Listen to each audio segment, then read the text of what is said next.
বন্ধুরা, Durga style cooking চ্যানেলে অনেক অনেক স্বাগত। ফিরে এসেছি অনেক দিন পর আপনাদের সামনে একটা কাতলা মাছের রেসিপি নিয়ে।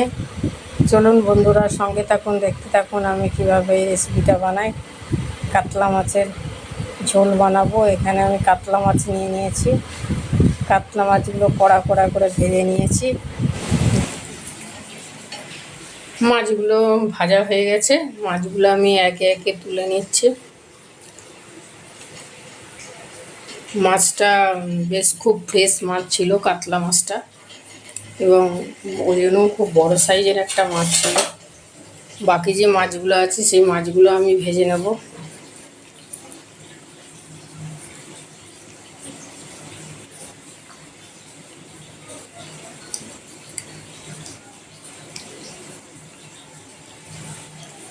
কাতলা মাছ সবসময় খেতে ভালো লাগে। কাতলা মাছের টেস্টই আলাদা।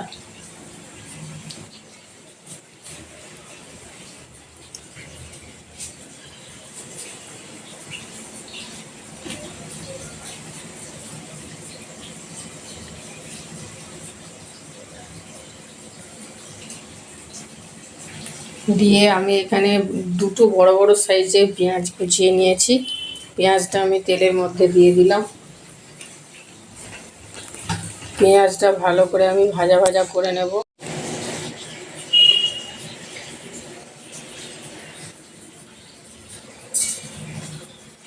যেহেতু অনেকগুলো মাছ আছে ওই জন্য আমি দুটো বড় বড় সাইজের পেঁয়াজ নিয়েছি। আপনাদের যেমন মাছ থাকবে আপনারা পরিমাণটা সেভাবে নেবে। এখানে আমি আদা, রসুন আর একটা টমেটো পেস্ট করে নিয়েছি।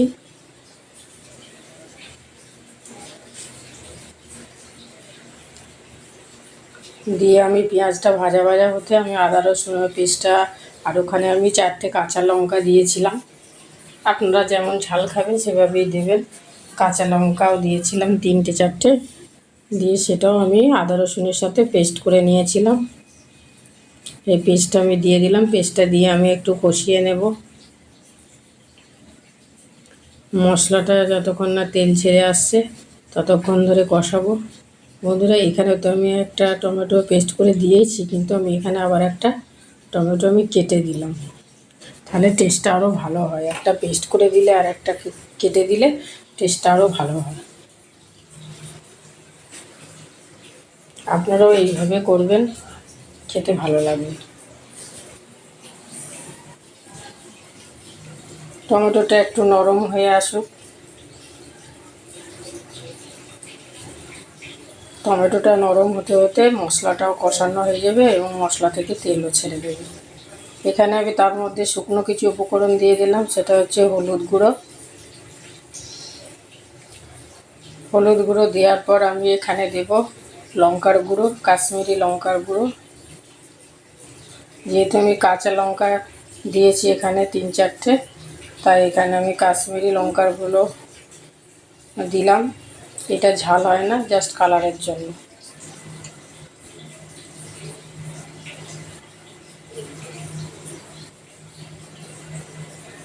আর আমি এখানে একটু টক দই নিয়েছি। টক দইটা আমি ভালো করে চামচ দিয়ে ফেটিয়ে নেব। নিয়ে আমি এটাকে মশলার মধ্যে দিয়ে দেব।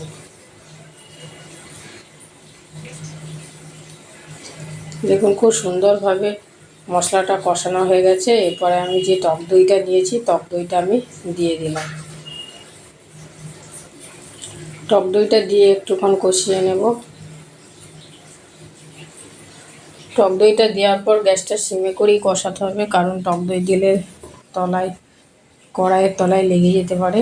ওই জন্য সবসময় নাড়াচাড়া করতে হবে।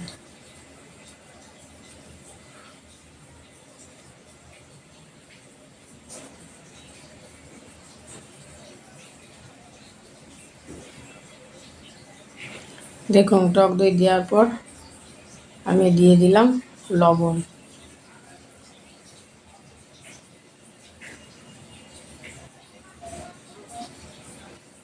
লবণটা দিয়ে আমি একটু নাড়াচাড়া করে নেব।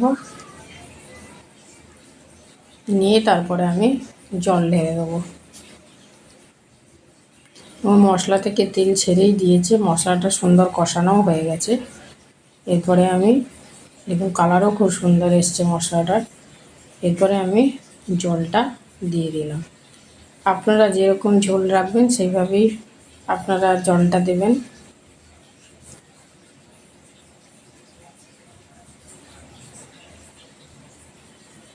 এখন ঝোলটা ফুটে এসেছে, এবার আমি মাছগুলো দিয়ে দেবো। ঝোলটা ফুটে উঠেছে, এবার আমি মাছগুলো দিয়ে দিলাম।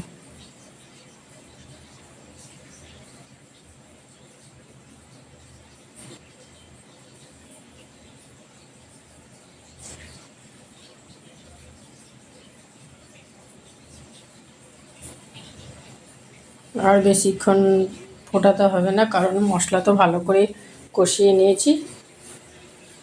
বাস মাছগুলো দেওয়ার পর 7 মিনিট ধরে একটু ফুটিয়ে নিলেই হয়ে যাবে। আমি একটু ঝোল ঝোল রেখেছি ভাতে মেখে খাওয়ার জন্য।